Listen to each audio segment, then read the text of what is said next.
So I want to talk about a story that we first brought to you just a few days ago here on the show. So an update now on the story we first brought you 2 weeks ago here on the show. In fact, at the time, we were really the first, I would say, news organization or broadcast news organization to share this information that the United States had helped build and fund bioweapons labs inside of Ukraine. You can call them just simple laboratories. You can call them biological labs. You don't have to put the word weapon in there if that's not comfortable for you. But when they're studying and working on anthrax, I'm going to add the word weapon on there, if you don't mind. In fact, 15 of these biochemical laboratories were built around Ukraine that the United States funded. Now, at the time, we knew it sounded pretty crazy, right, when we first reported it. But our sources were rock solid because we actually took the information right from the U.S. State Department website. Which had been removed. Which then were removed, right? So these were on U.S. Embassy archived from... Yes, they were taken down, right? So we had the copies of these particular details. In fact, going through and actually highlighting the type of furniture that they provided at these weapons laboratories, how much money they were spending on the labs. The Department of Defense, it showed exactly how many millions they were spending on each of these labs. Well, just as the war was breaking out in Ukraine, the U.S. government then decided to remove all evidence of these laboratories from its website. So we thought it was odd, right? We reported the story here. I remember your jaw was even open up. You were like, I can't believe we're doing this story. Really? Is this what's going on here? Right. And we made no connections, right? We just said, why? What's here and what is it that we're not supposed to know? Well, in recent Senate testimony, the government confirms that the U.S. has been involved in biological laboratories in Ukraine. But they say it's not weaponry, it's biological research. We'll let you watch the video and decide. So, so Marco Rubio yesterday, I mean, he actually had the balls to ask about this. He did not have the balls to follow up. No, but he did have the balls to ask the question. Yeah. I mean, think about the question though, right? Wait a minute, the United States is funding biological research labs in these other countries. After all, it's the very same thing that got us into enormous trouble with similar research at a biological laboratory in Wuhan, China, right? We all know what happened there. Then yesterday, it was actually pretty unbelievable to watch this on the Senate Intelligence Committee during a hearing when Senator Marco Rubio had, I think, the balls to ask this question. He asked it with a straight face of Victoria Nuland. Now, you know Nuland, right? You'll recall her.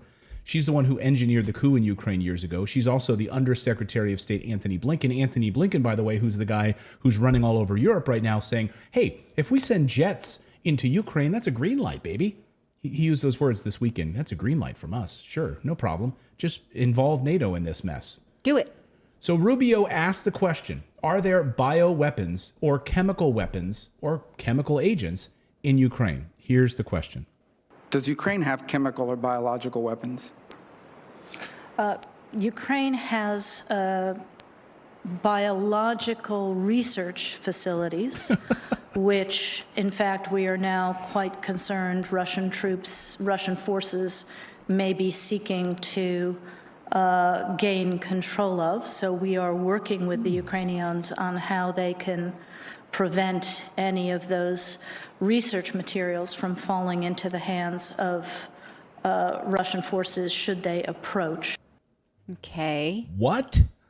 So they are there. We knew they were there, and we're worried that Russia is after them because we put them there and did not secure them properly.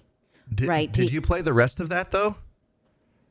Did I play it? No. I mean, the part where she talked about the false flag, like if there are biological weapons dropped after the Russians go in there and take it, that's going to be a false, like Russia's going to say that it was a false flag or whatever. Yeah, I clipped it there, but yes, Marco Rubio goes on to say, and he goes on to ask the question, well, clearly, you've got to be 100% convinced. He's like putting her words in her mouth, yes. Right? You are 100% convinced then, of course, that if something does happen, that it would have been Russia that would have launched these chemicals. It wouldn't be Ukraine, right? He leads the witness, and she says absolutely 100%. Oh, that's what they would do. Yes, that's absolutely what they would do. Like he wouldn't follow up with an actual deeper question about it, but he does ask that question, and then he leads the witness by saying, clearly it's the Russians. But it's not the Russians who built these labs. It's the United States government who funded these labs and participated in the development of these labs. Among the chemicals and agents looked at in these labs and developed is anthrax.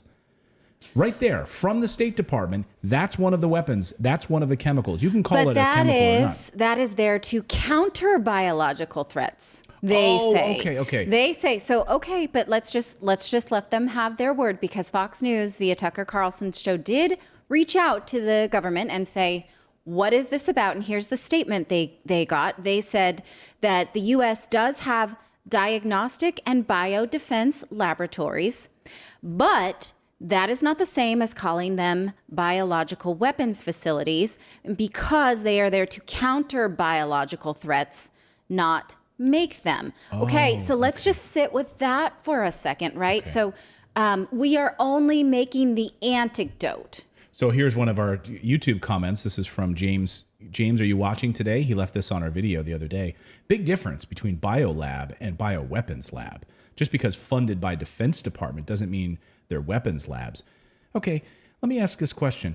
Why is the United States taxpayer funding biological laboratories in Ukraine? Right. We have some. Like, okay. We have Wuhan, much bigger like, land or mass. anywhere. We could do it. We could do it on U.S. soil. But we were told, hey, this is Russian misinformation. We were criticized, right? We were attacked for covering this story. A number of you wrote me emails directly to me, Clayton, or leaving messages here on our YouTube when we covered this story a week and a half ago. How dare you spread misinformation? And then you linked me to this article from USA Today. You sent me this link. You said, Clayton, this was false. USA Today fact-checked this. Okay? You sent me this article. USA Today, by the way, as you know, is one of the worst newspapers in the world, and I've repeatedly talked about their BS on this channel. Anyway, so this was what you sent me. You sent me this USA Today fact check. False claim of U.S. biolabs in Ukraine tied to Russian disinformation campaign. It's false. It's fact check. They went through and fact checked this, right? Mm-hmm. Right? Well, oh, really? I guess we're all stupid. Well, Tucker Carlson did a great job on this last night. I texted him this morning and said, you made me pee my pants a little bit because on this comment, him taking the piss out of USA Today for their fact checking. Take a listen to this. Within hours of the Russian invasion, USA Today published a rebuttal to all those crazies who are yammering on about secret Ukrainian biolabs. Here was the headline. Fact check! False claim of U.S. biolabs in Ukraine tied to Russian disinformation campaign. So if you look carefully at the story, and we did, because we were interested, you notice that this fact check was sourced to Ukrainian government unnamed officials and then Biden State Department officials. So these were not exactly objective sources on this subject, but still, the story seemed definitive. It was totally emphatic. Quote, Russia has teamed up with China to further amplify the false claim of U.S. labs in Ukraine. Okay. That's how you fact check USA Today? Okay. You want to talk about China? Let's do. Now China is calling on weapons inspectors to look into these biological labs run by the United States, saying that this is counter to the Biological Weapons Convention. The United States has not been cooperative when asked about it, has not been forthcoming, and now they will investigate. So you don't think this is dangerous? You don't think this is something to look at? Now, when we talked about this a couple weeks ago, I was extremely uncomfortable about it because it seemed so out there and crazy. But now there is Senate testimony and we are not getting a straight story, and we are being told, no, we only make antidotes, right? We only make the cure to biological warfare. But how can you make vaccine bombs? Right. How can you make a cure to something if you don't actually have the weapon, well, right? Philip, I want to get your take on this. Philip, you were studying to be a molecular biologist. I'm not making that up. That's not a joke. Philip so when you look at this and you hear these arguments, give me like the scientific sort of molecular biologist response to this story.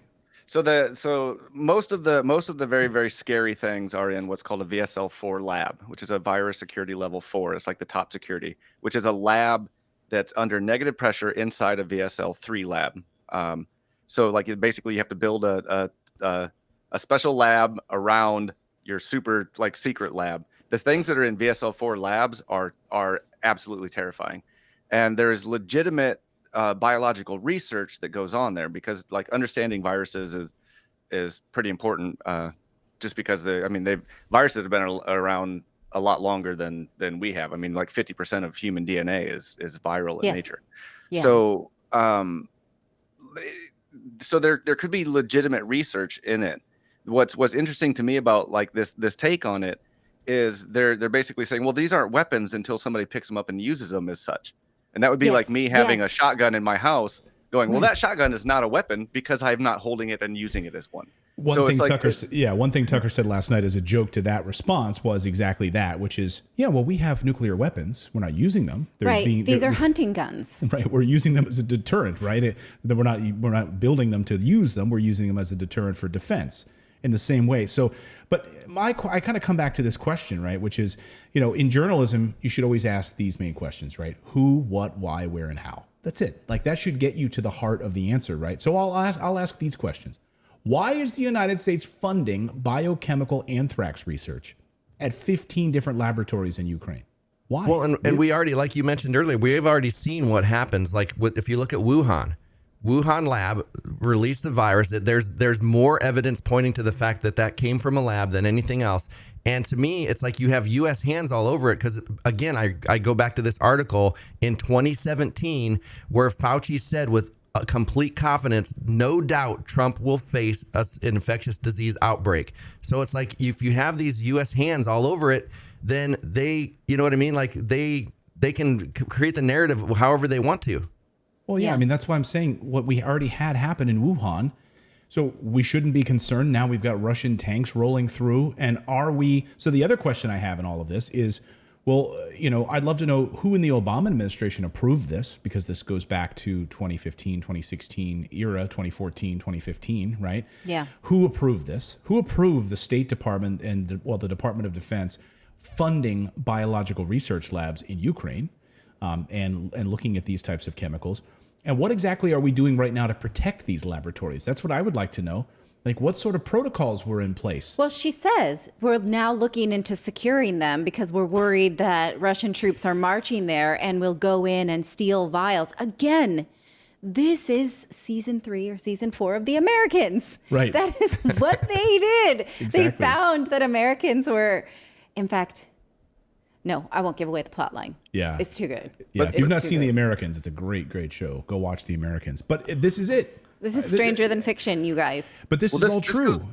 This goes back to, so I want to say it was like 82 or 83, where the kind of like the world, like during the Cold War, the U.S., Russia, and everybody involved were like, okay, we need to nix chemical and biological weapons.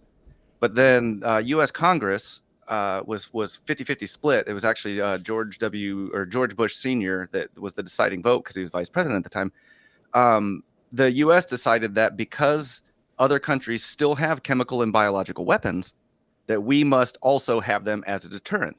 It doesn't matter that we have something far worse in nuclear weapons, but because somebody could hit us with a biological weapon, not a nuclear one, we have to have the same thing. So this was was orchestrated back in the 80s, and it just like anything that happens in Congress, nothing goes checked. We don't plan to use the stuff, but we've got to have it to counteract what you have. Makes no sense, right? Right. I mean, of course. It's exactly like, again, pandemic. We this is never going to be found in nature. We have to create it in a way that it's more dangerous, just to see what it can do. What would happen? What would happen? We're going to have to change this SARS-CoV so that it will attach itself differently to humans, even though it doesn't exist in nature. We're going to make it in a laboratory, and oops, it leaks out of Wuhan, and then we go into a 2-year reset of the poor and middle class in the world is like what destroyed. I don't understand is what is the consequence for if China does, I mean, are we going to believe them, right? If China comes to the conclusion that the United States did in fact violate a biological weapons convention, number one, will we believe them if they say so? Number two, what are the consequences for doing so? I mean, we've committed war crimes. Already we're on shaky ground. Yes, you're right. Yeah, who's the arbiter of truth here? Who gets to step in? Is there like a world court that can say, "Are we going to have like a Nuremberg trial?" Like we should have Nuremberg level trials for what happened with COVID.